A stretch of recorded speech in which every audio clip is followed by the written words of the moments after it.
പരിശുദ്ധനും മഹോന്നതനുമായ ദൈവത്തിന് സ്തോത്രവും സ്തുതിയും ഉണ്ടാകുമാറാകട്ടെ. കർത്താവിന്റെ സന്നിധിയിലായിരിക്കുന്ന കർത്താവിന്റെ ദാസന്മാർക്കും ദൈവമക്കൾക്കും ക്രിസ്തീയ വന്ദനങ്ങൾ. ശബ്ദവും എല്ലാം വ്യക്തമാണല്ലോ. ഓക്കെ. മൊബൈൽ ഡേറ്റയിലായതുകൊണ്ട് എങ്ങനെയാകുമെന്നറിയില്ല. റൂമിൽ റേഞ്ച് കിട്ടത്തില്ല, അതുകൊണ്ട് ഞാൻ വെളിയിൽ വന്നിരിക്കുക. നമുക്ക് വേഗത്തിൽ വെളിപ്പാട് പുസ്തകം 14-ാം അധ്യായത്തിലേക്ക് പോകാം. ഇന്നലെ നമ്മൾ ആ 14-ാം അധ്യായത്തിന്റെ ചില ആമുഖ ചിന്തകൾ പങ്കുവച്ചിരുന്നു. ഇന്ന് നമുക്ക് പുസ്തകത്തിന്റെ ഉള്ളിലേക്ക് പ്രവേശിക്കാം എന്ന് താല്പര്യപ്പെടുന്നു. 1 മുതൽ 5 വരെയുള്ള വാക്യങ്ങൾ നമുക്ക് ആരംഭമായിട്ട് വായിക്കാം. Revelation chapter 14 verses 1 to 5.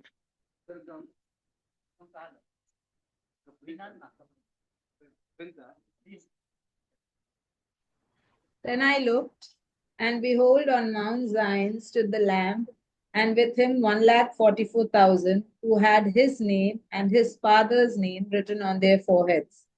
And I heard a voice from heaven, like the roar of many waters, and like the sound of loud thunder. The voice I heard was like the sound of harpists playing on their harps, and they were singing a new song before the throne, and before the 4 living creatures, and before the elders. No one could learn that song except the 144,000 who had been redeemed from the earth. It is these who have not defiled themselves with women, for they are virgins. It is these who follow the Lamb wherever he goes. These have been redeemed from mankind as first fruits for God and the Lamb. And in their mouth no lie was found, for they are blameless. Praise God. നമ്മൾ കണ്ടു 13-ാം അധ്യായത്തിൻ്റെതിൽ നിന്ന് വ്യത്യസ്തമായ ഒരു വിവരണമാണ് 14-ാമത്തെ അധ്യായത്തിൽ നമുക്ക് കാണുവാൻ സാധിക്കുന്നത്.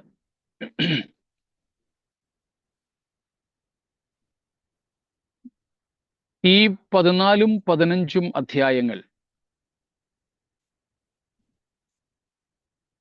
16-ാം അധ്യായത്തിലെ കലശ ന്യായവിധികൾക്ക് മുൻപായിട്ടുള്ള ഒരു ഇടവേള പോലെ നമുക്ക് കാണാം. These 2 chapters serve as an interlude before vial judgments in chapter 16. അപ്പോൾ ഈ 14-ഉം 15-ഉം അധ്യായങ്ങളിലായിട്ട് നമുക്ക് മറ്റ് പല കാര്യങ്ങൾ കാണുവാൻ സാധിക്കുന്നുണ്ട്. അതിനെ നമ്മൾ പ്രത്യേകിച്ച് 14-ന്റെ 1 തൊട്ട് 20 വരെയുള്ള വാക്യങ്ങളെ 3 പ്രധാന വിഷയങ്ങളുള്ളതായി തരംതിരിച്ച് ഇന്നലെ ഏറ്റവും ഒടുവിൽ നമ്മൾ ചിന്തിച്ചു. അതിൻ്റെ ആദ്യ ഭാഗമാണ് ഈ 1 മുതൽ 5 വരെയുള്ള വാക്യങ്ങളിൽ. അവിടെ നാം കാണുന്നത് the redeemed 144,000 are with the Lamb on the Mount of Zion. They rejoice, they sing in joy. Their peculiarities. നമുക്കിവിടെ കാണുവാനായിട്ട് സാധിക്കുന്നത് സിയോൻ മലയിൽ കുഞ്ഞാടുമൊത്ത് പാടി ആനന്ദിക്കുന്ന 144,000 വിശുദ്ധന്മാരെയാണ്. അവരെക്കുറിച്ചുള്ള വിവരണമാണ് നമുക്ക് ഇവിടെ കാണുവാനായിട്ട് ഉള്ളത്. സ്തോത്രം. So the lamb along with the redeemed, വീണ്ടെടുക്കപ്പെട്ടവരോട് കൂടെ നമുക്കിവിടെ കുഞ്ഞാടിനെ കാണുവാനായിട്ട് സാധിക്കുന്നു. അല്ലെങ്കിൽ കുഞ്ഞാടിനോട് കൂടെ വീണ്ടെടുക്കപ്പെട്ടവരെ കാണുവാനായിട്ട് സാധിക്കുന്നു. ആ വീണ്ടെടുക്കപ്പെട്ടവർ എന്ന് ഇവിടെ എടുത്തു പറയുന്നത് 144,000 പേരാണ്. അവരെക്കുറിച്ച് നമ്മൾ 7-ാം അധ്യായത്തിൽ കണ്ടു കഴിഞ്ഞിരുന്നു. യഹൂദന്മാരിൽ നിന്നും, അഥവാ 12 യഹൂദ ഗോത്രങ്ങളിൽ നിന്നും 12,000 വീതം ദൈവം മുദ്രയിട്ട് മാറ്റി നിർത്തുന്നവർ. അവരുടെ മേലുള്ള മുദ്രയെക്കുറിച്ചും നാം 7-ാം അധ്യായത്തെക്കുറിച്ച് പഠിച്ചപ്പോൾ കണ്ടിരുന്നല്ലോ. എടുത്തിവിടെ പറയുന്നു, പിതാവിൻ്റെയും കുഞ്ഞാടിൻ്റെയും മുദ്ര അവരുടെ മേൽ ഉണ്ടായിരുന്നു എന്ന്. ഇവിടെ പറയുന്ന സിയോൻ മല സ്വർഗീയ സിയോനെയാണ് കുറിക്കുന്നത്. സ്വർഗീയ സിയോനെയാണ് ഇവിടുത്തെ സിയോൻ മല കുറിക്കുന്നത്. ഭൂമിയിലുമുണ്ട് സിയോൻ മല, നമുക്കതറിയാം. എന്നാൽ ഇവിടെ പറയുന്ന സിയോൻ മല സ്വർഗത്തിലെ സിയോൻ മലയാണ്. സ്വർഗത്തിലെ സിയോൻ മല. അപ്പോൾ പിന്നെ ഞാൻ സിയോൻ മലയിൽ കുഞ്ഞാടും അവനോടുകൂടെ നെറ്റിയിൽ അവന്റെ നാമവും, എന്ന് പറഞ്ഞാൽ കുഞ്ഞാടിന്റെ നാമവും പിതാവിന്റെ നാമവും എഴുതിയിരിക്കുന്ന 144,000 പേരും നിൽക്കുന്നത് കണ്ടു. അപ്പോൾ പിന്നെ എന്നതുകൊണ്ട് ഈ 13-18 പറഞ്ഞ സംഭവത്തിന് ശേഷം എന്ന അർത്ഥമല്ല അവിടെ ഉള്ളത്. യോഹന്നാൻ നമ്മോട് പറഞ്ഞു വരുമ്പോൾ താൻ അങ്ങനെ ഒരു പ്രയോഗം നടത്തുന്നു. പിന്നെ യോഹന്നാൻ ഓരോന്നിനെയും നമ്മോട് വിവരിക്കുകയാണ്. നമ്മൾ നേരത്തെ തന്നെ കണ്ടു, കാലക്രമം അനുസരിച്ചല്ല യോഹന്നാൻ നമ്മോട് ഈ വിധ കാര്യങ്ങൾ സംസാരിക്കുന്നത്. കാണുന്ന അല്ലെങ്കിൽ സംഭവങ്ങളുടെ കാലക്രമത്തിനനുസരിച്ച് അല്ല ഇവിടെ യോഹന്നാൻ നമ്മോട് ഇടപെടുന്നത്, അല്ലെങ്കിൽ നമ്മോട് കാര്യങ്ങൾ പറയുന്നത്. അപ്പോ കുഞ്ഞാടിനെ കുറിച്ചോ പിതാവിനെ കുറിച്ചോ ഈ 144,000 പേരെ കുറിച്ചോ പ്രത്യേകിച്ച് നമുക്ക് എടുത്തു പറയേണ്ടതില്ല. നമ്മൾ അവരെ കുറിച്ച് നേരത്തെ പഠിച്ചിട്ടുണ്ട്. ഇവിടെ പറയുന്ന സിയോൻ മല നേരത്തെ പറഞ്ഞതുപോലെ സ്വർഗീയ സിയോനാണ് എടുത്തു പറയുന്നത്. അപ്പോ അതിനെക്കുറിച്ച് എബ്രായ ലേഖനം 12-ാം അധ്യായത്തിന്റെ 22-23 വാക്യങ്ങളിൽ നമ്മൾ കാണുന്നുണ്ട്. എബ്രായർ, ഹീബ്രൂസ് 12:22 and 23.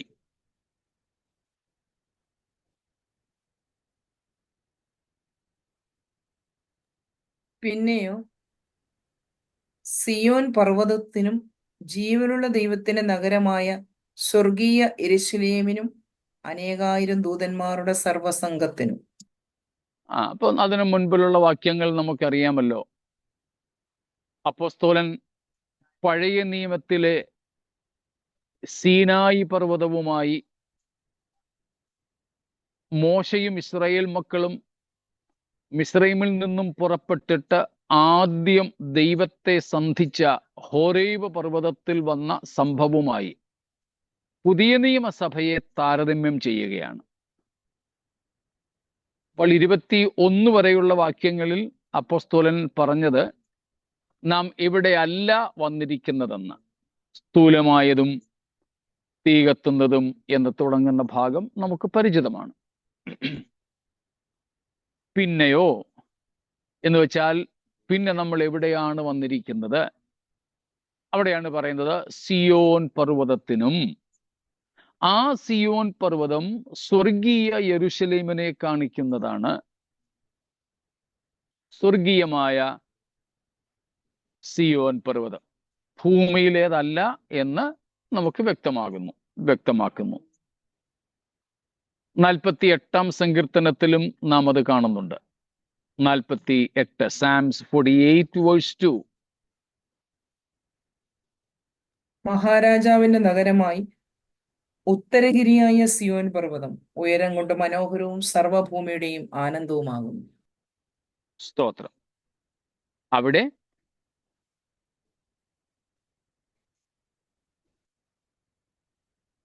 അതിന്റെ അരമനകളിൽ ദൈവം ഒരു ദുർഗമായി വെളിപ്പെട്ടു വന്നിരിക്കുന്നു. സ്തോത്രം. ഉത്തരഗിരിയായ സിയോൻ പർവ്വതം. 50:2 50-ാം സങ്കീർത്തനം, സാംസ് 50:2, 50-ാം സങ്കീർത്തനം 2-ാമത്തെ വാക്യം.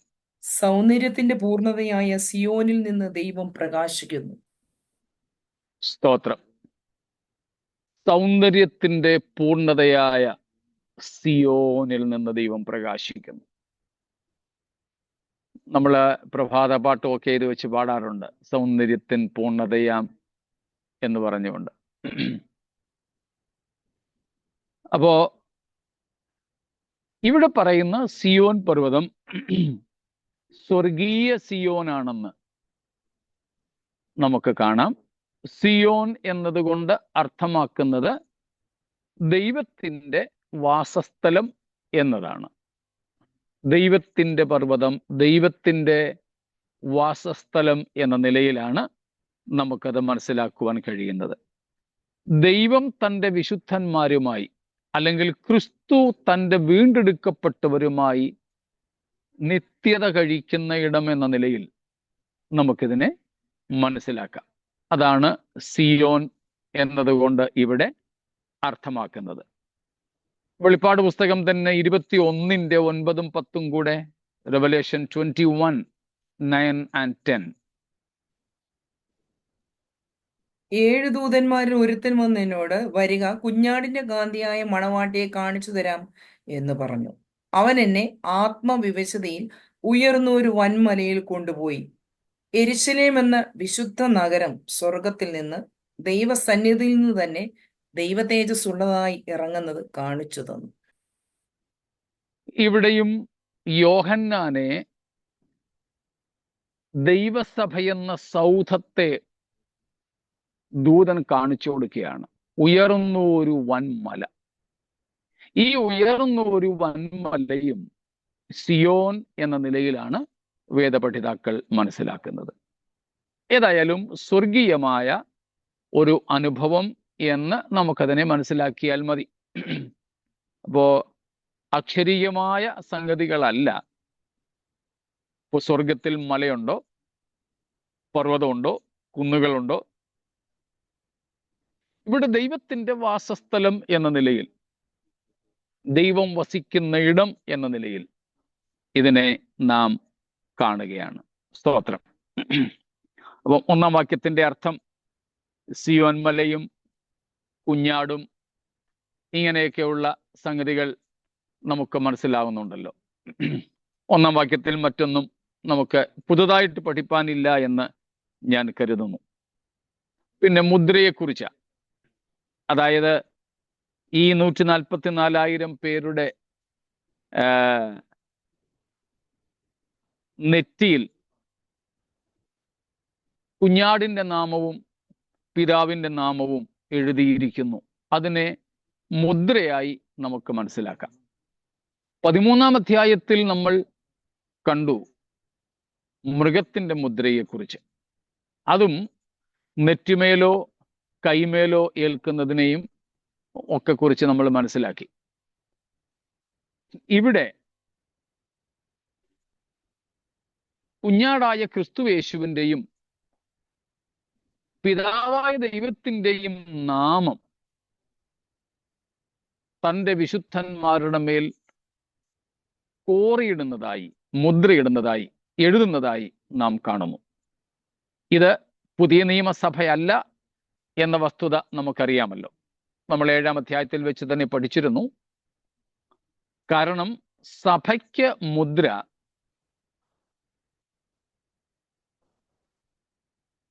എന്തിൻ്റെയാണ്? പരിശുദ്ധാത്മാവിൻ്റെ മുദ്രയാണ്. അത് നെറ്റിമേലും കൈമേലും ഒന്നുമല്ല, ഒരു വ്യക്തിയുടെ ആളത്വത്തിന്മേൽ കുറച്ചുകൂടെ സ്പെസിഫിക്കായി കൃത്യതയോടെ നമുക്ക് മനസ്സിലാകുന്ന ഭാഷയിൽ പറഞ്ഞാൽ നമ്മുടെ ആത്മാവിലാണ് ആ മുദ്ര പതിപ്പിക്കുന്നത്. സ്തോത്രം. അതാർക്കും കാണത്തക്കതുപോലെയല്ല, പുറമെ ആർക്കും കാണുവാൻ, നമുക്ക് പോലും പരസ്പരം കാണുവാൻ കഴിയാത്ത തരത്തിൽ ആത്മാവിലുള്ള ഒരു മുദ്രയാണ്. അതേക്കുറിച്ച് നമുക്ക് ഒത്തിരി ഭാഗങ്ങൾ അറിയാമല്ലോ, നേരത്തെ കണ്ടിട്ടുള്ളതുമായതുകൊണ്ട് വായിപ്പിക്കുന്നില്ല. എഫേസ്യർക്കുള്ള ലേഖനം 1-ാം അധ്യായം 14-ാമത്തെ വാക്യം, എഫേഷ്യൻസ് 1:14, എഫേഷ്യൻസ് 4:30, എഫേസ്യർ 4:30 വാക്യത്തിലും നാം അത് കാണുന്നുണ്ട്. അതുപോലെ തന്നെ 1 കൊരിന്ത്യർ ലേഖനം 2 കൊരിന്ത്യർ ലേഖനത്തിൽ നാം അത് കാണുന്നുണ്ട്. അപ്പം അവിടെയാണ് മുദ്ര 2 കൊരിന്ത്യർ 1:22 നാം കാണുന്നു. അതുകൂടാതെ ഗലാത്യർ 4:5, ഗലേഷ്യൻസ് 4:5 ഇവിടങ്ങളിലൊക്കെ പുതിയ നിയമസഭയുടെ പരിശുദ്ധാത്മാവിനാലുള്ള മുദ്രയെക്കുറിച്ച് നാം കാണുന്നു. അപ്പോൾ ആത്മാവിനാലുള്ള മുദ്ര ഏറ്റിരിക്കുന്ന വിശുദ്ധന്മാരല്ല ഇവിടെ മുദ്രിതഗണം എന്ന് നമുക്ക് മനസ്സിലാക്കാം. ഇവിടുത്തെ മുദ്രിതഗണം അവർ കുഞ്ഞാടിൻ്റെയും പിതാവിൻ്റെയും മുദ്ര അല്ലെങ്കിൽ നാമം അവരുടെ നെറ്റിമേൽ എഴുതിച്ചവരാണ്. വ്യക്തിപരമായി ഞാൻ ഈ വിശുദ്ധന്മാരുടെ നെറ്റിയിൽ പേരെഴുതി എന്ന നിലയിൽ അല്ല, ഇതും ഒരു ആലങ്കാരികമായ representational usage, one analogically, metaphorically പറഞ്ഞിരിക്കുന്നു എന്ന നിലയിലാണ് മനസ്സിലാക്കുവാൻ ഞാൻ കൂടുതൽ ഇഷ്ടപ്പെടുന്നത്. ഏതായാലും ദൈവത്തിന്, മറ്റു മനുഷ്യർക്ക്, എതിർ ക്രിസ്തുവിന് ഒക്കെ ഇവർ മുദ്രിത ഗണമാണ് എന്നത് മനസ്സിലാകും. സ്തോത്രം. അങ്ങനെ ഇവർ മുദ്രയിടപ്പെട്ട ജനം ക്രൈസ്തവ സഭയല്ല എന്നത് വ്യക്തം. 2 കാരണങ്ങൾ അതിന്. 1 മുദ്രയുടെ വിഷയം, 2 അവരുടെ എണ്ണം. Their number shows their limitation or limited in number. They are numbered. They can be numbered. That is the meaning. But as far as the church is concerned, no, it cannot be numbered. ദൈവത്തിന് തീർച്ചയായിട്ടും എണ്ണം അറിയാം. നക്ഷത്രങ്ങളെ എണ്ണിത്തിട്ടപ്പെടുത്തിയിരിക്കുന്നെങ്കിൽ, അവയ്ക്കൊക്കെ പേര് വിളിച്ച് അവയൊക്കെ പുറത്തു കൊണ്ടുവരുന്നെങ്കിൽ, ദൈവത്തിന് ഓരോ വിശുദ്ധന്മാരെയും വ്യക്തിപരമായിട്ടറിയാം, അവരുടെ എണ്ണവും അറിയാം.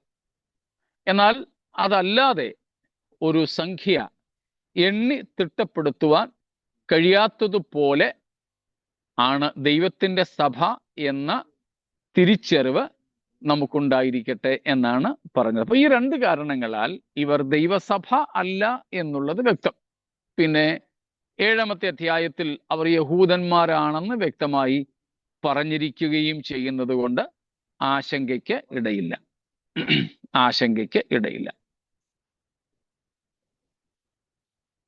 പിന്നെ 2-ാമത്തെ വാക്യത്തിലേക്ക് വരുമ്പോൾ, പെരുവെള്ളത്തിന്റെ ഇരച്ചിൽ പോലെയും വലിയൊരു ഇടിമുഴക്കം പോലെയും സ്വർഗത്തിൽ നിന്ന് ഒരു ഘോഷം കേട്ടു. ഞാൻ കേട്ട ഘോഷം വണികന്മാർ വീണമീട്ടുന്നത് പോലെയായിരുന്നു. സ്വർഗത്തിൽ നിന്ന് കേട്ട മഹാഘോഷം. 3 വിശേഷതകൾ അതിനുള്ളതായി കാണുന്നു. 1, പെരുവെള്ളത്തിന്റെ ഇരച്ചിൽ പോലെ. 2, വലിയ ഇടിമുഴക്കം പോലെ. 3, വീണക്കാർ, വൈണികന്മാർ വീണമീട്ടുന്നത് പോലെ. 3 special features of the voice heard from heaven.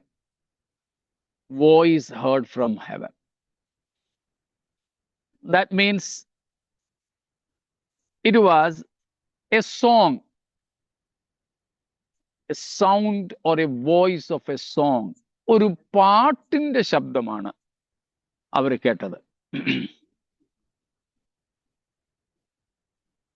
അപ്പോ മൂന്നാമത്തെ വാക്യത്തിലുണ്ട്, അവർ സിംഹാസനത്തിനും 4 ജീവികൾക്കും മൂപ്പന്മാർക്കും മുൻപാകെ ഒരു പുതിയ പാട്ട് പാടി.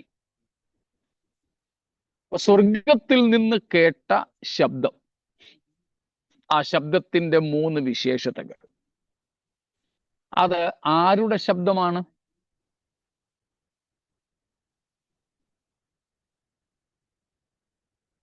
ആരുടെ ശബ്ദമാകാം?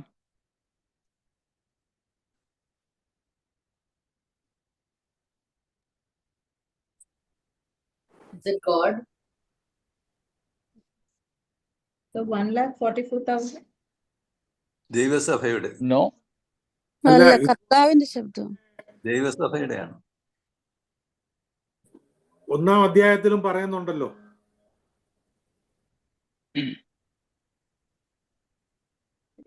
മറ്റു ഭാഗങ്ങളിൽ പെരുവെള്ളത്തിന്റെ ഇരച്ചിൽ പോലെ, ബഹുപുരുഷാരത്തിന്റെ ശബ്ദം പോലെ, തകർത്ത ഇടിമുഴക്കം പോലെ, പിന്നെ കാഹളനാദത്തിനൊത്ത ശബ്ദം എന്നൊക്കെ പറയുന്നത് യേശുക്രിസ്തുവിന്റെ ശബ്ദത്തിനും ദൈവത്തിന്റെ ശബ്ദത്തിനും വേണ്ടിയാണ് പറഞ്ഞിരിക്കുന്നത്.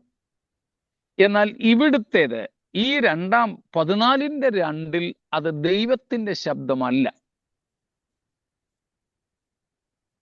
ദൈവത്തിന്റെ ശബ്ദമല്ല. It's not of 144,000. 144,000 പേരുടേതുമല്ല. കാരണം 3-ാമത്തെ വാക്യത്തിൽ നാം കാണുന്നത് ഈ 144,000-ത്തിനല്ലാതെ ആ പാട്ട് പഠിപ്പാൻ കഴിഞ്ഞില്ല. അപ്പൊ പിന്നെ പാടിയത് അവരല്ല, മറ്റാരോ പാടിയത് അവർ കേട്ടു പഠിച്ചു എന്നേ ഉള്ളൂ. അപ്പോൾ ഇറ്റ്സ് നോട്ട് ഈവൻ 144,000. അവരുമല്ല.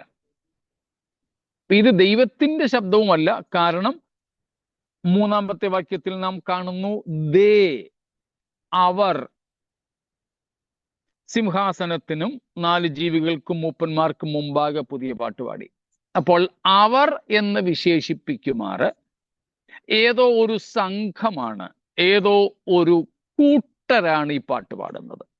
ആ പാടുന്ന പാട്ടിന്റെ ശബ്ദം തീർച്ചയായും സ്വർഗത്തിൽ നിന്നാണ് കേട്ടത്. സ്വർഗത്തിൽ നിന്ന് കേട്ടത് കൊണ്ട് ദൈവത്തിൻ്റെത് തന്നെ എന്ന് നിർബന്ധമില്ല. കൂടാതെ അവർ എന്ന് പറഞ്ഞിരിക്കുകയും കൂടെ ചെയ്യുന്നത് കൊണ്ട് അത് ദൈവത്തിന്റെ ശബ്ദമല്ല. പകരം 3-ാം വാക്യത്തിൽ നമ്മൾ വായിക്കുന്നു, സിംഹാസനത്തിനും എന്ന് വെച്ചാൽ ദൈവത്തിനും പിന്നെ 4 ജീവികൾക്കും മൂപ്പന്മാർക്കും മുമ്പാകെയാണ് അവർ പാടിയത്. അങ്ങനെയാകുമ്പോൾ നമുക്ക് തീർച്ചയായിട്ടും ഈ പാട്ട് പാടിയവരെ, ഇതാരുടെ ശബ്ദം എന്നതിന് ഉത്തരമായിട്ട് ഈ പാട്ട് പാടിയവരെ വീണ്ടെടുക്കപ്പെട്ട വിശുദ്ധന്മാർ എന്ന് മനസ്സിലാക്കാം. സഭ എന്ന് മനസ്സിലാക്കുന്നതിൽ തെറ്റില്ല. ജോച്ചാൻ പറഞ്ഞതുപോലെ it's not wrong to understand or to think that it is the church. കാരണം ഇതിനോടകം തന്നെ ക്രിസ്തുവിൽ മരിച്ച സകല വിശുദ്ധന്മാരും ഉയർത്തെഴുന്നേൽക്കുകയും ജീവനോട് ശേഷിച്ച വിശുദ്ധന്മാർ രൂപാന്തരപ്പെടുകയും ചെയ്ത് ദൈവത്തോടു കൂടെ, ക്രിസ്തുവിനോടു കൂടെ സ്വർഗത്തിലാണ്. ഈ സംഭവങ്ങൾ നടക്കുമ്പോൾ, 14-ാം അധ്യായത്തിലെ സംഭവങ്ങൾ നടക്കുമ്പോൾ, കർത്താവിന്റെ വരവിൽ എടുക്കപ്പെട്ട ദൈവസഭ ഉൾപ്പെടെയുള്ള വിശുദ്ധന്മാർ സ്വർഗത്തിലുണ്ട്. ആ വീണ്ടെടുക്കപ്പെട്ടവരാകാം ഈ പാട്ട് പാടിയത്. ആരാണ് പാടിയതെന്ന് വ്യക്തമാക്കുന്നില്ല. ഏതായാലും അത് ദൈവത്തിന്റെ ശബ്ദമല്ലെന്നും ഈ 144,000 പേരല്ല പാടുന്നതെന്നും വ്യക്തമാകുന്നുണ്ട്. പിന്നെ സാധ്യതയുള്ളത് കർത്താവിന്റെ മേഘപ്രത്യക്ഷതയിൽ എടുക്കപ്പെട്ട വിശുദ്ധന്മാർ, അവരാണ് ഈ പാട്ട് പാടിയത് എന്ന് നമുക്ക് ന്യായമായിട്ട് അനുമാനിക്കാം. അധ്യായത്തിലും ഉണ്ടല്ലോ ഒരു ഗ്രൂപ്പ് പാട്ട് പാടുന്നതായിട്ട്. അതും ഇതും സെയിം ആണോ? എവിടെ 15-ാം അധ്യായത്തില് തീ കലർന്ന പളുങ്കുകടൽ പോലെ ഒന്നും മൃഗത്തോടും അതിന്റെ പ്രതിമയോടും പേരിന്റെ സംഖ്യയോടും ജയിച്ചവർ ദൈവത്തിന്റെ വീണകൾ പിടിച്ചുകൊണ്ട് പളുങ്കുകടലിൻ അരികെ നിൽക്കുന്ന ഞാൻ കണ്ടു. അവർ ദൈവത്തിന്റെ ദാസനായ മോശയുടെ പാട്ടും കുഞ്ഞാടിന്റെ പാട്ടും പാടി ചൊല്ലിയത് എന്ന് പറയുന്നുണ്ടല്ലോ. അതാണോ ഇത്? അത് അല്ല, രണ്ടും രണ്ടാ. ആ 15-ാം അധ്യായത്തിൽ പറയുന്ന കൂട്ടത്തിനകത്ത് ഈ 144,000 പേരും കൂടെ ഉൾപ്പെടുന്നുണ്ട്. ഇപ്പോൾ 14-ാം അധ്യായത്തിൽ പറയുന്ന ആ പാട്ട് സംഘത്തിൽ ഈ 144,000 പേര് ഉൾപ്പെടുന്നില്ല. അതായത് ഈ 14-ാം അധ്യായത്തിലെ ഗായക സംഘത്തിനകത്ത് മഹാപീഡനകാല വിശുദ്ധന്മാർ ഇല്ല. 15-ാം അധ്യായത്തിൽ അവരും കൂടെ ഉണ്ട്. ആ വ്യത്യാസം രണ്ടിനകത്തിലുണ്ട്.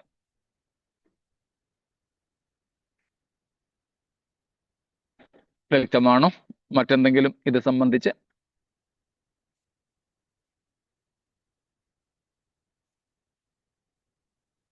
ചാപ്റ്റർ 14. മഹാപീഡന കാലത്തെ വിശുദ്ധന്മാര് മഹാപീഡനം കഴിയുമ്പോഴല്ലയോ ചേർക്കപ്പെടുന്നത്? അതെ, ഇപ്പോഴവര് മഹാപീഡന കാലത്തെ വിശുദ്ധന്മാർ മഹാപീഡനത്തിന്റെ തുടക്കം മുതൽ ഘട്ടം ഘട്ടമായി ചേർക്കപ്പെടുന്നതായിട്ട് കാണുന്നുണ്ട്. അതിന്റെ ആ കൂട്ടത്തിലെ ആദ്യ ഫലങ്ങളാണ് ഈ 144,000 പേർ. അവരുടെ സംഖ്യ പൂർണ്ണമായും ചേരുന്നത് ഏറ്റവും ഒടുക്കത്തെ നാളുകളിലേ ഉള്ളൂ. മഹാപീഡനത്തിന്റെ ഒടുക്കത്തെ നാളുകളിലേ ഉള്ളൂ. അപ്പം ഈ 14ഉം 15ഉം അധ്യായങ്ങളിലെ കാര്യങ്ങൾ നമ്മൾ ഇന്നലെ പറഞ്ഞതുപോലെ സംഭവിക്കുന്നത് പിന്നീടാണ്. പക്ഷെ യോഹന്നാൻ അത് നമുക്ക് നേരത്തെ എഴുതി ഇവിടെ തന്നിരിക്കുന്നു. നമ്മൾ നേരത്തെ കണ്ടിട്ടുള്ളത് പോലെ നടക്കുന്ന സംഭവങ്ങളുടെ കാലക്രമം അനുസരിച്ചല്ല ഇവിടെ രേഖപ്പെടുത്തിയിരിക്കുന്നതെന്ന് മാത്രം. അപ്പൊ 14-ാം അധ്യായത്തിലെ പാട്ടുകാർക്കിടയിൽ മഹാപീഡനകാല വിശുദ്ധന്മാർ ഉൾപ്പെട്ടിട്ടില്ല. അവര് മറ്റവരുടേതിൽ നിന്നും കേട്ടു പഠിക്കുന്നതേ ഉള്ളൂ. പക്ഷെ 15-ാം അധ്യായത്തിൽ ഈ രണ്ട് കൂട്ടരും കൂടെ ഒരുമിച്ചുള്ള പാട്ടാണുള്ളത്. അതിനകത്ത് പഴയ നിയമകാല വിശുദ്ധന്മാരും ദൈവസഭാകാല വിശുദ്ധന്മാരും മഹാപീഡനകാല വിശുദ്ധന്മാരും ഉൾപ്പെടുന്നു. അതുകൊണ്ടാണ് 15-ൽ നമ്മൾ കണ്ടത് കുഞ്ഞാടിന്റെയും മോശയുടെയും പാട്ട് പാടുന്നു. എന്നാൽ 15-ൽ ആ കൂട്ടരിൽ 14-ാം അധ്യായത്തിൽ ആ കൂട്ടരില്ല.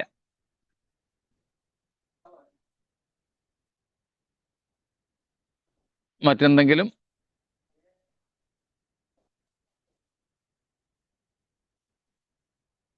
ശരി. അപ്പോ ഈ 2-ാം വാക്യത്തിലെ 14-ന്റെ 2-ൽ പാട്ട് പാടുന്നവർ യേശുക്രിസ്തുവിന്റെ മേഘപ്രത്യക്ഷതയിൽ എടുത്തുകൊള്ളപ്പെട്ട വിശുദ്ധ സംഘമാണെന്ന് നമുക്ക് മാന്യമായി ന്യായമായി അനുമാനിക്കുക.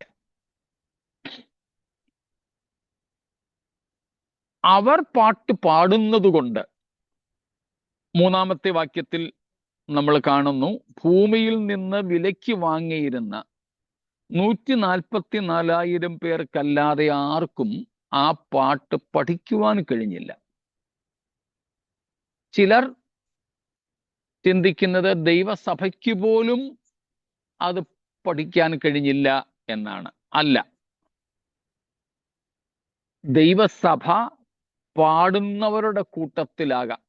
ദൈവസഭയും കൂടെ പാടുന്നത് കേട്ടാണ് ഇവർ ആ പാട്ട് പഠിക്കുന്നത്. അതുകൊണ്ട് ദൈവസഭയ്ക്ക് പോലും പഠിക്കാൻ കഴിയാത്ത പാട്ടാണോ ഇവർ പഠിക്കുന്നത് അപ്പോൾ ദൈവസഭയേക്കാൾ ഉന്നതമായ നിലയിലാണോ ഇവർ എന്ന സംശയം ചിലർക്കുണ്ടാകാം. അതിന് ആവശ്യമില്ല. കാരണം ദൈവസഭയും കൂടെ ചേർന്നുള്ള ഗായക സംഘത്തിൽ നിന്നാണ് ഇവർ ഈ പാട്ട് കേട്ട് പഠിക്കുന്നത്. ഭൂമിയിൽ നിന്നുള്ള മറ്റുള്ളവർക്ക്, വീണ്ടെടുക്കപ്പെട്ടിട്ടില്ലാത്തവർക്ക് ഈ പാട്ട് പഠിപ്പാൻ കഴിയില്ല എന്നാണ് ഇതിന്റെ അർത്ഥം. Only the redeemed can learn this song. നമ്മൾ നേരത്തെ തന്നെ പഠിച്ചിട്ടുള്ളൊരു കാര്യമുണ്ട്. യേശുക്രിസ്തുവിന്റെ രക്തത്താൽ വീണ്ടെടുക്കപ്പെട്ടവർക്ക് മാത്രമേ വീണ്ടെടുപ്പിന്റെ ഗാനം പാടുവാൻ കഴിയുകയുള്ളൂ. Only the redeemed can sing the song of redemption. ആ വീണ്ടെടുപ്പിന്റെ ഗാനമെന്ന് പറയുന്നത് യേശുവിന്റെ ക്രൂശിന്റെ വർണ്ണനയാണ്.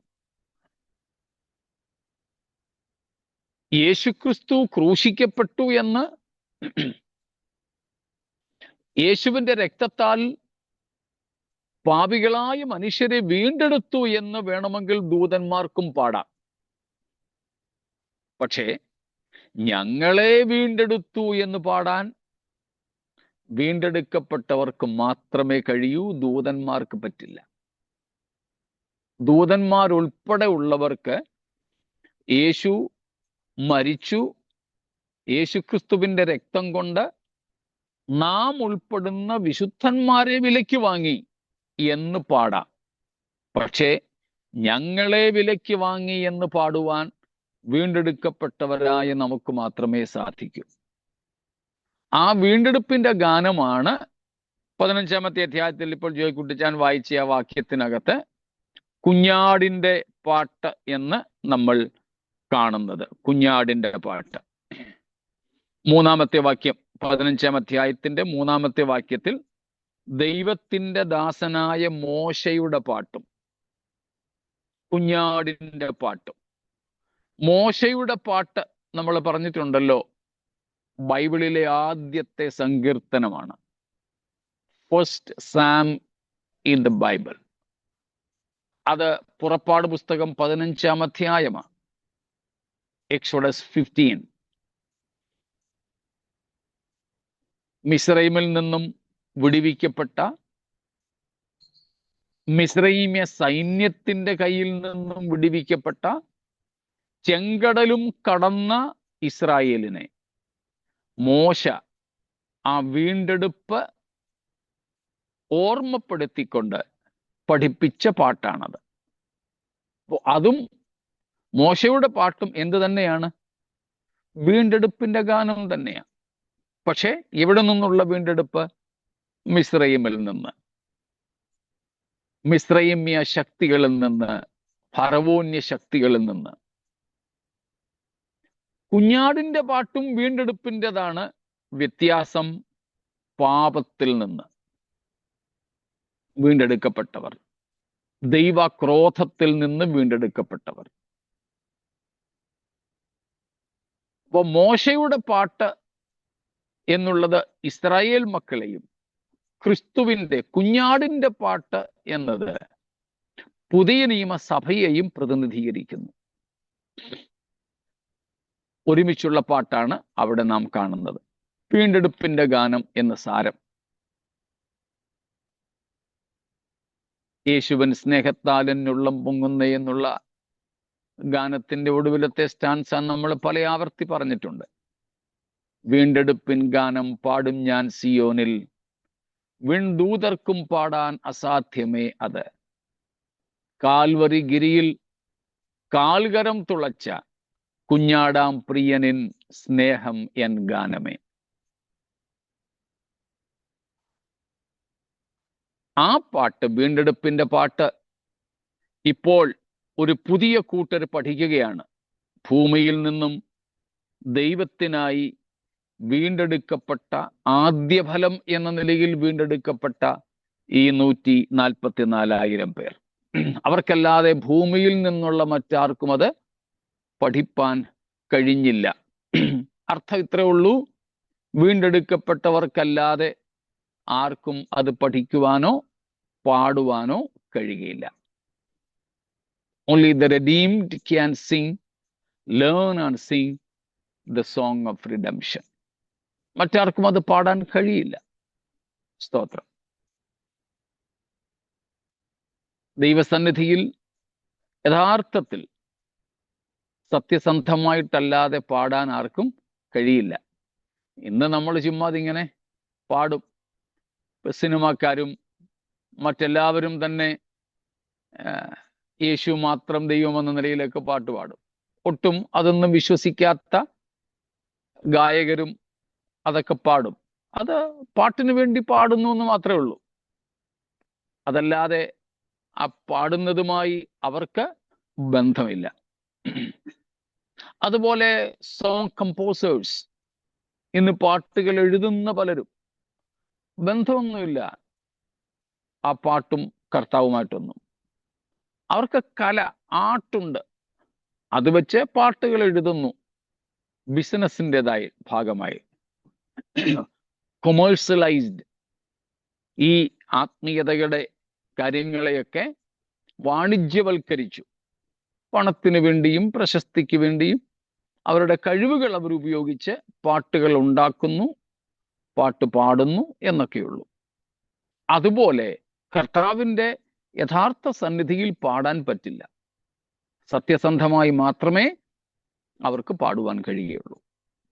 അതാണ് അതിൻ്റെ അർത്ഥം.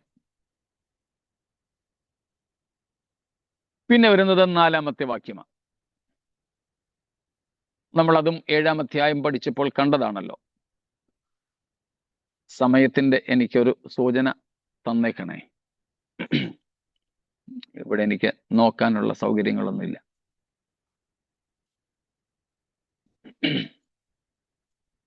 4-ാമത്തെ വാക്യത്തിൽ നമ്മൾ കാണുന്നു, അവർ കന്യകമാരാകയാൽ സ്ത്രീകളോടുകൂടെ മാലിന്യപ്പെടാത്തവർ.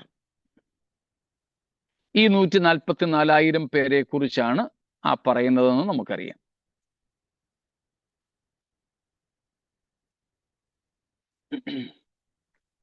ഇത് വെച്ചുകൊണ്ടാണ് യഹോവ സാക്ഷികളും CPM TPM വിശ്വാസികളും അല്ലെങ്കിൽ ശുശ്രൂഷകന്മാരുമൊക്കെ തങ്ങളാണ് ഈ 144,000 പേരെന്ന് പറയുന്നത്. അവർ വെളിപ്പാട് 7-ാം അധ്യായത്തിൽ നിന്ന് അധ്യായത്തിൽ പറയുന്ന 144,000 അല്ല ഈ 144,000 എന്ന് വാദിക്കുന്നവരാണ്. ഏതാണ്ട് AD 1080 1080 റോമൻ കത്തോലിക്ക സഭ സെലിബസി, സന്യാസത്തെക്കുറിച്ച് ഉള്ള ആശയങ്ങൾ കൊണ്ടുവന്നു.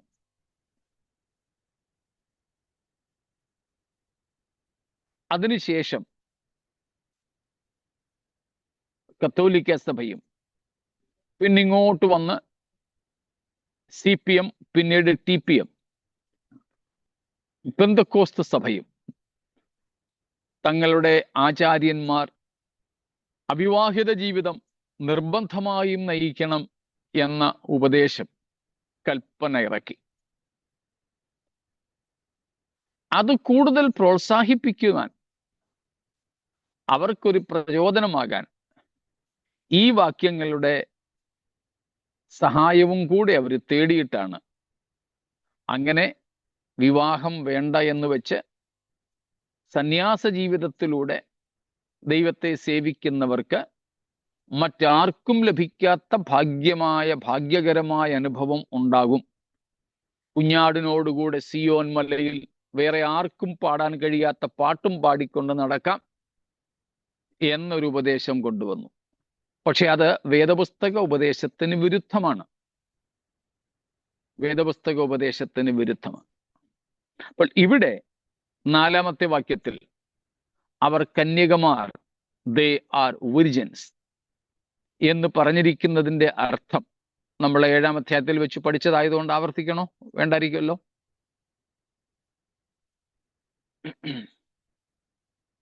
ഓർമ്മയുണ്ടോ 7-ാം അധ്യായത്തിലേത്? അന്ന് നമ്മൾ പറഞ്ഞായിരുന്നു ഇനിയും 14ലേക്ക് വരുമ്പോൾ നമ്മളിവിടം ടച്ച് ചെയ്യത്തില്ല, അങ്ങ് പോകുമെന്ന്.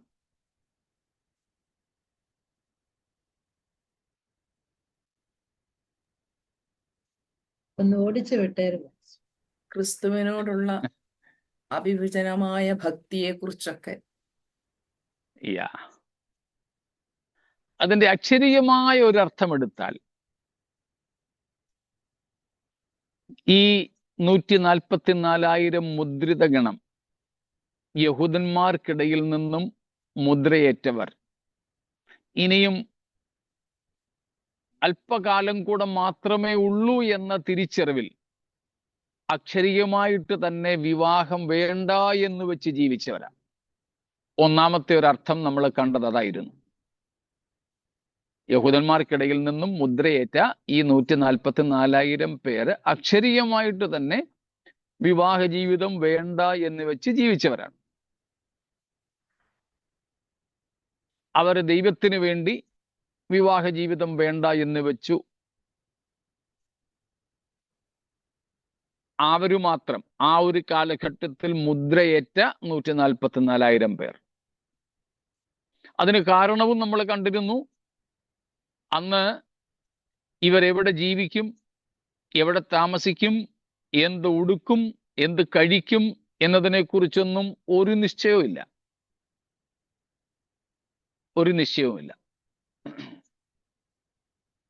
അങ്ങനെയുള്ള ഒരു കാലഘട്ടത്തിൽ തീവ്രമായ എതിർപ്പുകളുടെയും ഉപദ്രവങ്ങളുടെയും നടുവിൽ ഞങ്ങൾ ഒറ്റയ്ക്ക് എങ്ങനെയെങ്കിലും ജീവിച്ചു കൊള്ളാമെന്ന നിലയിൽ വിവാഹം വേണ്ടെന്ന് വെച്ചവർ, അതിനുള്ള സൗകര്യങ്ങൾ ലഭിക്കാതിരുന്നവർ, ഇനി അല്പകാലം മാത്രമേ കർത്താവ് തേജസ്സോടെ വരാനായിട്ടുള്ളൂ എന്ന തിരിച്ചറിവിനാൽ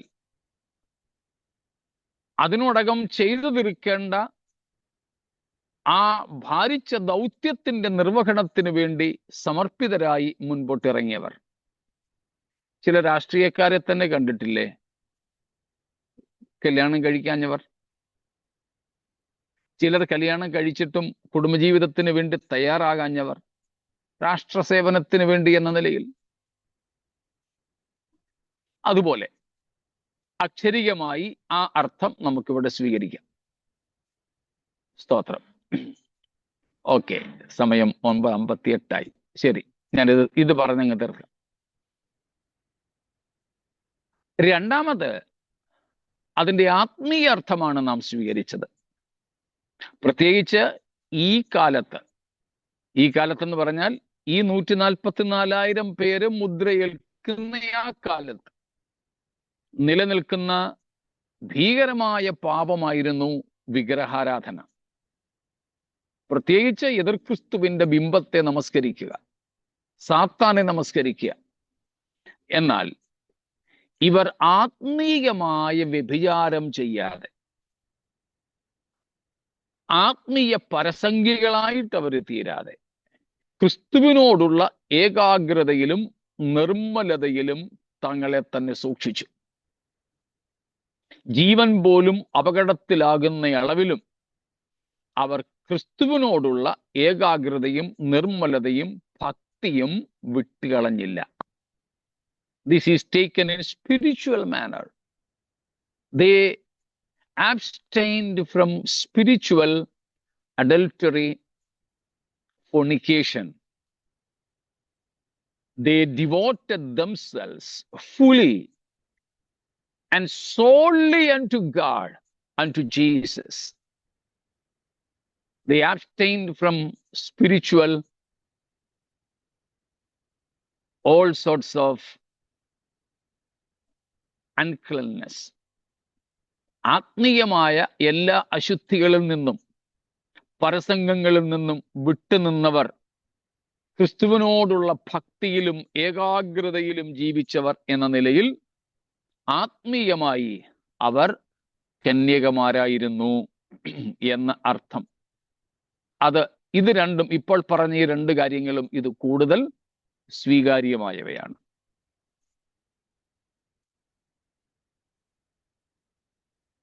അതല്ലാതെ ഇതൊരു ശാരീരിക വിവാഹം വിലക്കിനെ പ്രോത്സാഹിപ്പിക്കുന്ന ഒരു സംഗതി അല്ല. പഴയ നിയമത്തിലും യഹോവയായ ദൈവം ഇസ്രായേലിന്റെ മണവാളൻ, ഭർത്താവ് എന്ന നിലയിലാണ് ചിത്രീകരിക്കപ്പെട്ടിരിക്കുന്നത്. ഇസ്രായേൽ ദൈവത്തിന്റെ കുടുംബിനി എന്ന നിലയിൽ, ദൈവത്തിന്റെ കാന്ത എന്ന നിലയിൽ, ഭാര്യ എന്ന നിലയിൽ പഴയ നിയമ പ്രവാചക പുസ്തകങ്ങളിൽ നാം കാണുന്നുണ്ട്. ഹോശയ 9-ാം അധ്യായത്തിന്റെ 1-ാമത്തെ വാക്യം, ഹോശയ ചാപ്റ്റർ 9 വേഴ്സ് 1. ഹോശയയുടെ പുസ്തകം മുഴുവനും ഈ കാര്യമാണ് പറയുന്നത്, നമുക്കറിയാം. ഓൾസോ എസെക്കിയേൽ 23 വേഴ്സ് 30, യെഹെസ്കേൽ 23-ന്റെ 30-ാമത്തെ വാക്യം. ഇങ്ങനെ ഒത്തിരി ഭാഗങ്ങൾ പഴയ നിയമത്തിലുണ്ട്. ഇസ്രായേലും ദൈവവും തമ്മിലുള്ള ബന്ധം ഭാര്യാഭർത്തൃബന്ധമായി ചിത്രീകരിച്ചിട്ടുള്ളത്. അക്ഷരികമായിട്ടുള്ളതല്ലല്ലോ അത്, നമുക്കറിയാം. അപ്പോൾ അങ്ങനെ ദൈവത്തോട് അവിശ്വസ്തത കാണിക്കാതെ നിന്നവർ, മലിനരാകാതിരുന്നവർ, ഈ രണ്ടെണ്ണമാണ് പ്രധാനപ്പെട്ട ആശയങ്ങൾ. ഇനി when we defend, നാം ഈ കാര്യത്തെക്കുറിച്ച് പ്രതിരോധിക്കുമ്പോൾ പറയാൻ പറ്റുന്നത്, എന്തേ വിവാഹ ജീവിതം എന്നുള്ളത് പാപമാണോ? വേദപുസ്തകം അനുസരിച്ച് കുടുംബജീവിതം പാവമല്ല. പാപമല്ല. Sex, love, marriage, they are not forceful curse and sin, but threefold blessings. മനുഷ്യന്റെ പാപത്തിന് ശേഷം ഉള്ള പാപപങ്കിലവും ശാപവുമായ കാര്യങ്ങളല്ല കുടുംബജീവിതം എന്നുള്ളത്, ലൈംഗികത എന്നുള്ളത്, വിവാഹം എന്നുള്ളത്. കാരണം മനുഷ്യൻ കുറ്റം കൂടാതെ ഇരുന്ന സമയത്ത്, മനുഷ്യൻ പാപം ചെയ്യുന്നതിന് മുമ്പ് ദൈവം അവന് കൊടുത്ത അനുഗ്രഹമായിരുന്നു കുടുംബജീവിതം, ലൈംഗിക ജീവിതം, തലമുറകൾ ഉണ്ടാവുക എന്നൊക്കെയുള്ളത്. So love, sex and marriage, they are not forceful curse and abomination, but threefold blessing. കൂടാതെ എബ്രായർ 13:4 നമ്മൾ വായിക്കുന്നു, വിവാഹം എല്ലാവർക്കും മാന്യം. Marriage is honorable to all, or it is honorable in all. മാന്യമാണ്. വിവാഹം പാപമല്ല, അത് മലിനമല്ല. Within the family, within marriage, sex is permitted, rather it is considered holy, and that's why we often call it holy matrimony. വിശുദ്ധ വിവാഹമെന്നാണ് നമ്മൾ വിവാഹത്തെ വിളിക്കാറ്. കാരണം കുടുംബജീവിതത്തിനകത്ത് ഒതുങ്ങി നിൽക്കുന്ന ലൈംഗികത വിശുദ്ധമാണ്, ദൈവത്തിൻ്റെ അംഗീകാരമുള്ളതാണ്. വിവാഹ ജീവിതത്തിനു മുമ്പും വിവാഹത്തിന് പുറത്തുമുള്ള ലൈംഗികത പാപമാണ്, അശുദ്ധമാണ്, അത് പാടില്ലാത്തതാണ്, ദൈവം ന്യായം വിധിക്കുന്ന ഒന്നാണത്. എന്നാൽ കുടുംബജീവിതത്തിനകത്ത് ഒതുങ്ങി നിൽക്കുന്ന ലൈംഗികത ദൈവവചനപ്രകാരമുള്ളതും വിശുദ്ധവും ദൈവിക അംഗീകാര യോഗ്യവും ആയതാണ്. അതുകൊണ്ട് ഇവിടെ വിവാഹിതർ ആകുന്നവർ സ്ത്രീകളോടുകൂടെ വിവാഹ ജീവിതത്തിൽ മലിനപ്പെടുകയാണെന്ന ഉപദേശം വേദപുസ്തക പ്രകാരം ഉള്ളതല്ല. They have not defiled themselves with women. So in married life, men are not at all defiled with women, according to the Bible. And therefore, here, what is meant is not celibacy as something supreme. No. മനസ്സിലായോ? സ്ത്രീകളോടുകൂടെ മാലിന്യപ്പെടാത്തവർ എന്ന് ഇവിടെ പറഞ്ഞിരിക്കുന്നത് അവിവാഹിതരായ പുരുഷന്മാരെ കുറിച്ചല്ല. കാരണം കുടുംബജീവിതത്തിൽ ഒരു പുരുഷൻ തൻ്റെ ഭാര്യയുമായി പുലർത്തുന്ന ബന്ധങ്ങൾ ഒരിക്കലും എന്തല്ല? മലിനമല്ല. അതുകൊണ്ട് വേദപുസ്തകത്തിന്റെ ഉപദേശത്തിന് വിരുദ്ധമായ ഒരാശയം ഇവിടെ നിന്നും കൈക്കൊള്ളുന്നത് തെറ്റായിട്ടുള്ളതാണ്. അതുകൊണ്ട് തന്നെയാണ് നമ്മൾ TPM-ന്റെ ഒക്കെ വ്യാഖ്യാനത്തെ ഒട്ടും തന്നെ അംഗീകരിക്കാത്തത്. ഒട്ടും അംഗീകരിക്കാത്തത്. കൂടാതെ വിവാഹ ജീവിതത്തെ പ്രോത്സാഹിപ്പിക്കുന്ന ഒത്തിരി കാര്യങ്ങൾ തിരുവെഴുത്തിലുണ്ട്. അവയെല്ലാം ഇപ്പോൾ എടുത്തു പറയുവാനായിട്ട് ഞാൻ സമയം കണ്ടെത്തുന്നില്ല. നമ്മുടെ സമയം അവസാനിച്ചിരിക്കുന്നു എന്നതുകൊണ്ട്. ശുശ്രൂഷകന്മാര് തന്നെ, സഭയുടെ അധ്യക്ഷന്മാര് തന്നെ ഏക ഭാര്യയുടെ ഭർത്താവായിരിക്കണം എന്ന് പൗലോസ് ലീഹ പറഞ്ഞിരിക്കുന്നു. 1 തീമോഥെയോസ് 3-ാമത്തെ അധ്യായത്തിന്റെ ആദ്യവാക്യങ്ങളിൽ. പിതാവായ ദൈവമാണ്, അല്ലെങ്കിൽ ത്രിയേക ദൈവമാണ് ആദ്യ വിവാഹത്തെ ആശീർവദിച്ചത്, ആദാം ഹവ്വമാരെ. കർത്താവായ യേശു തൻ്റെ അത്ഭുതങ്ങളുടെ, അടയാളങ്ങളുടെ ആരംഭമായി അടയാളം പ്രവർത്തിച്ചത് ഒരു കല്യാണ വീട്ടിലാണ്, നമുക്കറിയാം. പരിശുദ്ധാത്മാവ് വിവാഹബന്ധത്തെക്കുറിച്ച് സവിസ്തരമായി തിരുവെഴുത്തിൽ ഉടനീളം പ്രസ്താവിക്കുന്നു. യേശുക്രിസ്തുവും സഭയുമായുള്ള ബന്ധത്തെയും യഹോവയായ ദൈവവും ഇസ്രായേലുമായുള്ള ബന്ധത്തെയും ചിത്രീകരിക്കുന്നത് വിവാഹബന്ധത്തിലൂടെയാണ്. ഇങ്ങനെയൊക്കെ ആയതുകൊണ്ട് വേറെ ഒത്തിരി കാര്യങ്ങളുണ്ട്.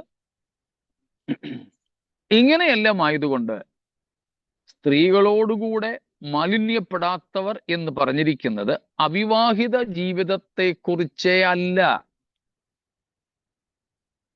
അല്ല.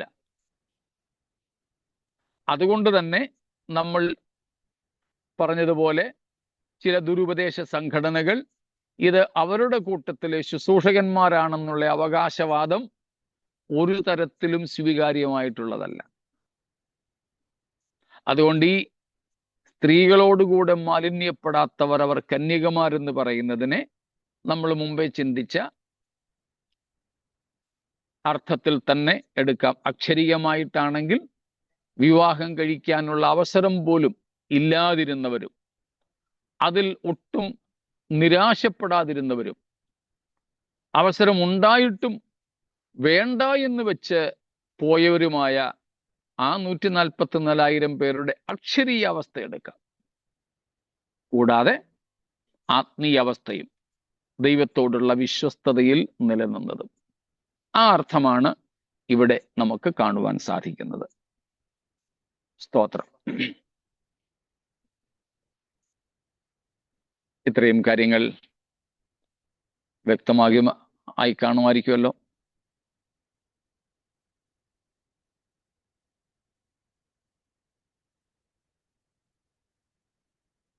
ബാക്കി ഭാഗം കർത്താവ് വന്നില്ലെങ്കിൽ നാളെ കഴിഞ്ഞ് നമുക്ക് ചിന്തിക്കാം.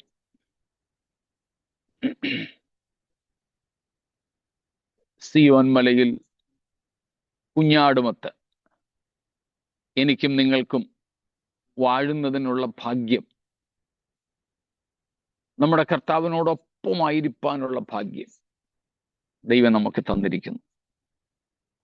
ക്രിസ്തുവേശു മുഖാന്തരം ദൈവത്തിങ്കിലേക്ക് നമുക്ക് ലഭ്യമായ സൗജന്യമായ പ്രവേശനത്തിനായിട്ട് സ്തോത്രം. നാം ആ കർത്താവിന്റെ സന്നിധിയിൽ നിരന്തരം നിലനിന്ന് കർത്താവിന്റെ വരവിൽ അവനോടൊത്ത് കാണുവാൻ ഈ വചനങ്ങൾ മുഖാന്തരമാകട്ടെ എന്ന ആശംസയോടും പ്രാർത്ഥനയോടും കൂടെ ഇന്നിവിടെ നിർത്തട്ടെ. കർത്താവിന്റെ വരവിനായി നമുക്ക് ഒരുങ്ങാം. മാറാനാഥ.